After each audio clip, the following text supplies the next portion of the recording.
অচিরে এই ইজারা বাতিলের প্রক্রিয়া শুরু করুন। আমরা বিশ্বাস করি এই নদীতে যদি ম্যানুয়াল পদ্ধতি আগের পদ্ধতি শ্রমিকের মাধ্যমে বালু উত্তোলন করা হয় তাহলে আমরা আরো কয়েক বছর এই নদীতে কাজ করে আমাদের শ্রমিকরা কাজ করতে পারবে এবং তাদের বাল বাচ্চা নিয়ে এইখানে তারা বসবাস করতে পারবে। এই অবস্থা যদি পূর্বের মতো ইজারা এরকম শুধুমাত্র নয়, প্রশাসনের বিভিন্ন লোকজন এই আমাদের গ্রামের সম্পর্কে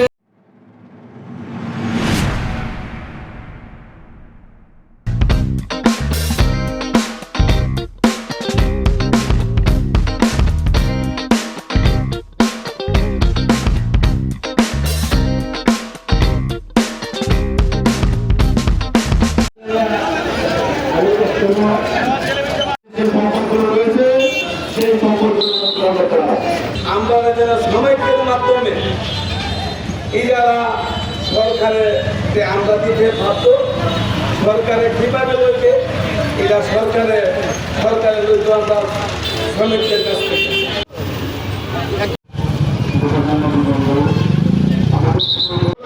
বক্তব্য রাখার জন্য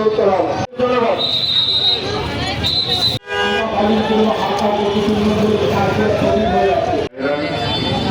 এবং শ্রমিক ভাইয়েরা